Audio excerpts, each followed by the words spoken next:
Um, obviously a weird way to end a really good weekend. It's tough. I mean, it's just like a bitter pill, but really proud of the guys. I mean, 4 games in 36 hours is not very easy. And it's really tough to win doubleheaders ever, both ends of a doubleheader. So, to be able to do that yesterday and come out and just get split, I mean, that was, obviously like not the best case scenario, but I mean, if you told me that this was going to happen before the weekend started, we're going to have to play 4 games in 36 hours. And we were going to take 3 out of 4. I would take that in a heartbeat. So just proud of the guys in the first game, man. Just got down and just battled and came back. John Montez, huge hit.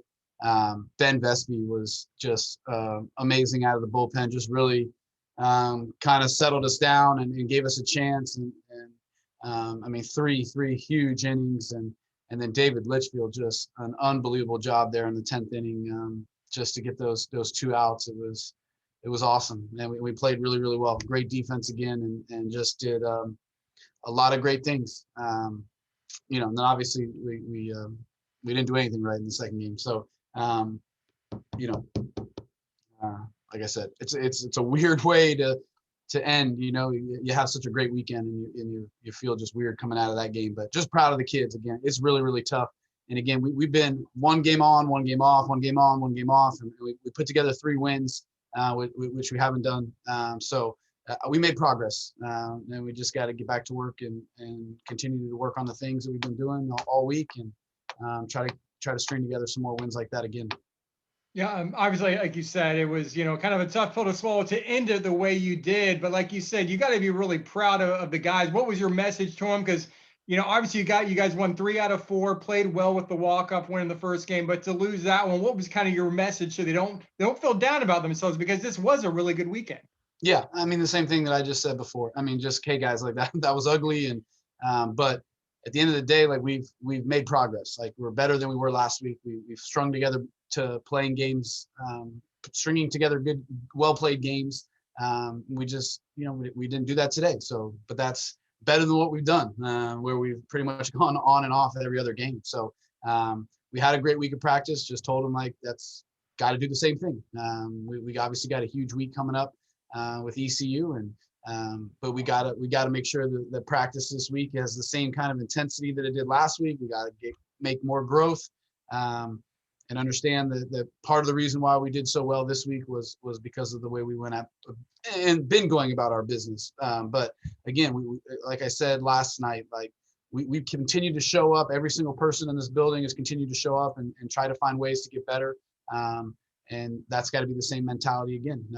We can't go the opposite way either. That, oh, okay, we've got it figured out. We won 3 out of 4. Like, we're good to go. Like, no, we still got room to grow. We still got things we got to get better at. We still got to be more, consistent, and we got to find ways to play. And we might have 4 games in 36 hours next week. So we got to do a good job of rest and recovery the next couple of days, and try to get our guys back to baseline as fast as we possibly can.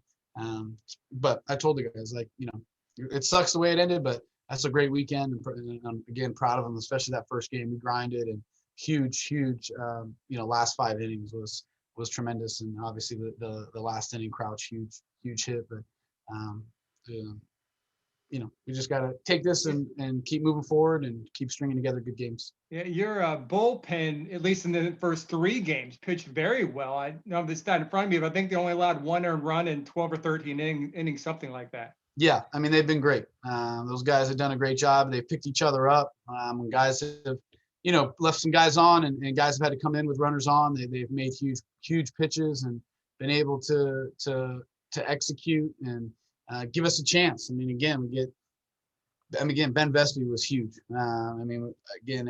AJ gets a little loose there, gives up some home runs and gives up the lead, and we needed a calming force out there to just give us a chance to let our offense come back. We had practiced all week working on that kind of stuff, and being able to fight and compete and play from behind, and it was exactly what we needed. And Ben was awesome. I mean, just really, unhittable and just striking guys out. And again, it just gave us confidence. It allowed our offense just to keep plugging away. But again, those 5 guys, again, we talked about those first 5 guys out of the bullpen have been really good for us. And, we've been going to them earlier and earlier just because of the way they've been pitching. So We got to get some better starting pitching. Just now we don't run those guys ragged. We got to be able to score runs and get some big leads so we don't have to go to the pen as much. But those guys have been a big part of what we've been able to do the last couple of weeks in winning games.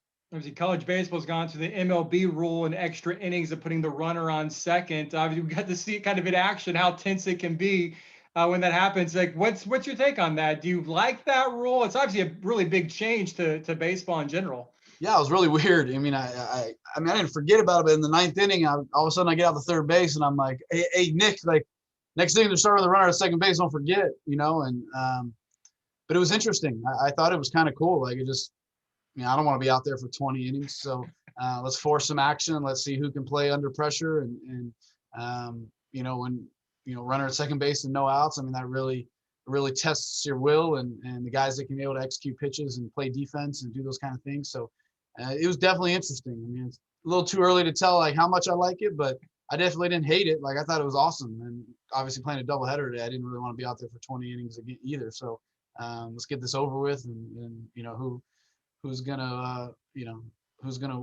break first and figure it out. And so definitely different. But one time it's hard to make a decision on how well you like it.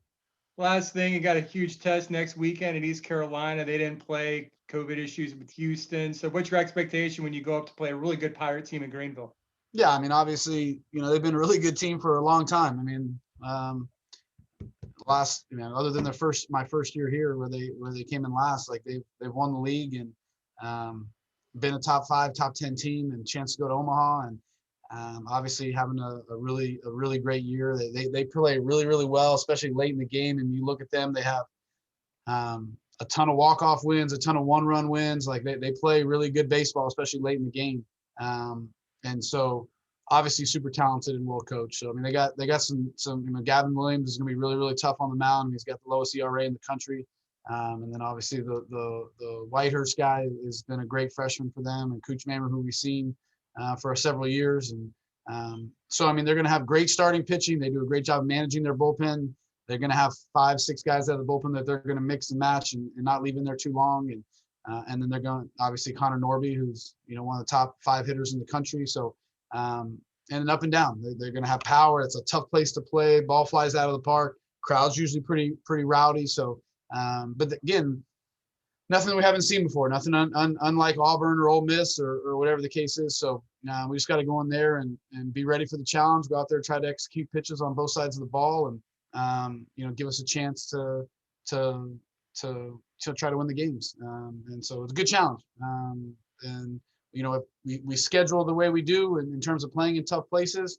And this year we played a ton of games on the road to try to prepare us for these types of situations. So hopefully the Florida State game, the Ole Miss series, obviously the Auburn series last year, puts us in a spot where, our guys are going to be ready to compete and have fun and go out there and try their best to win the game. All right, Coach. Thank you. Thanks, Brandon. I appreciate it. Take care. Good night.